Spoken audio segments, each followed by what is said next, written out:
Hi, I've come on today because I've been sent 5 digital copies by Netgalley. So I've got lots of reading ahead of me, which is exciting. So I just thought I'd let you know what they all are. It's a varied bunch of reading. So the first one is Wave Riders by Lawrence and John. And this one is going to be published in June. And it's a children's book. And it's about 12-year-old twins, Jess and Jude, who are living a dream life sailing from one exotic destination to the next with their guardian. You have to excuse me, I'm reading all the blurbs off the laptop, so that's why I keep dipping up and down. But after Gabe vanishes and a storm smashes everything, they're left penniless and alone. When a wealthy, glamorous family offer them a home, everyone tells them they're the luckiest children. But the Blakely's stately mansion is full of secrets. Secrets that seem entangled. They live in a mansion full of secrets that seem entangled with the twins' own fates. And as they race to uncover the truth, Jess and Jude must confront their deepest desires.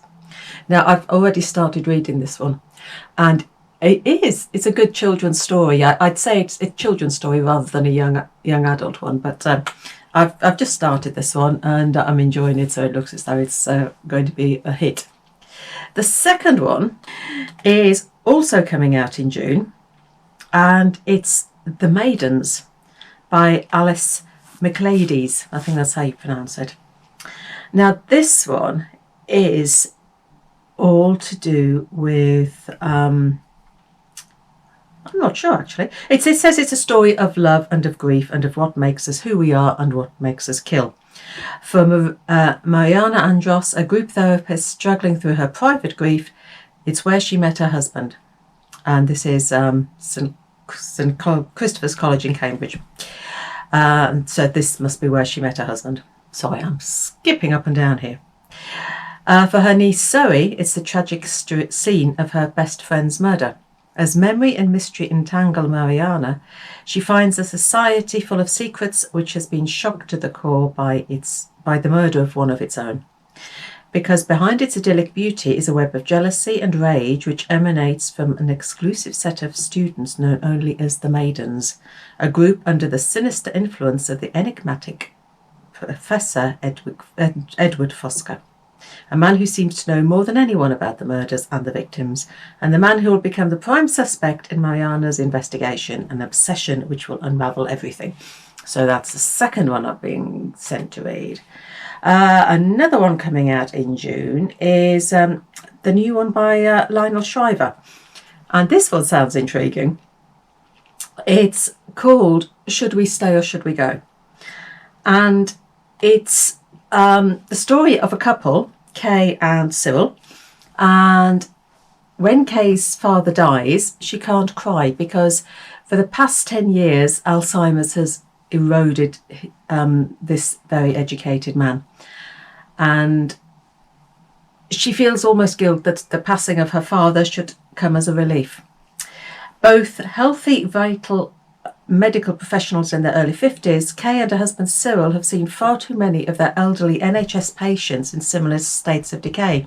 And determined to die with dignity, Cyril makes the proposal they should agree to commit suicide together once they've both turned 80.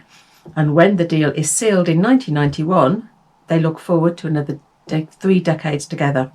And then they turn 80. By turns hilarious and touching, playful and grave, Should We Stay or Should We Go portrays 12 parallel universes, each exploring a possible future for Kay and Cyril.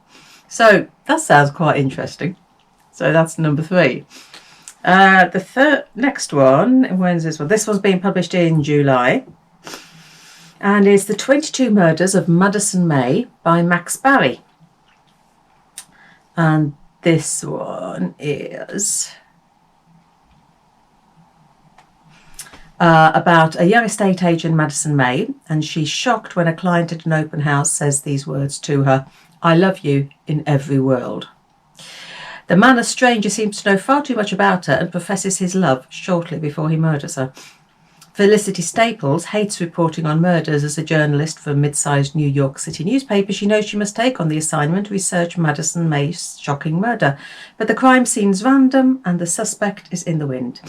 That is until Felicity spots the killer on the subway right before he vanishes. Soon Felicity senses her entire universe has shifted. No one remembers Madison May or Felicity's encounter with the mysterious man, and her cat is missing. Soon Felicity realises that in pursuit of Madison's killer, she followed him into a different dimension, one where everything about her existence is slightly altered. At first she seems determined to return to reality, but when Madison May, in this world a struggling actress, is murdered again, Felicity decides she must find the killer and learns that she is not the only one hunting him. So that sounds sort of like a dipping in and out of different universes type thing. So I think that is going to be a really good one. And the last one that I was sent, it comes out in August, and it's by one of my favourites, John Boyne, and I love reading his books. And this one is called The Echo Chamber. And this one is about, what a thing of wonder a mobile phone is. 6 ounces of metal, glass and plastic fashioned into a sleek, shiny, precious object. At once a gateway to other worlds and a treacherous weapon in the hands of the unwary, the unwitting and the inept. The cleverly family live a gilded life, little realising how precarious their privilege is, just one tweet away from disaster. George, the patriarch, is a stalwart of television interviewing, a national treasure. His wife, Beverly, a celebrated novelist. And their children, Nelson, Elizabeth, Achilles, within the family, various degrees of catastrophe waiting to happen.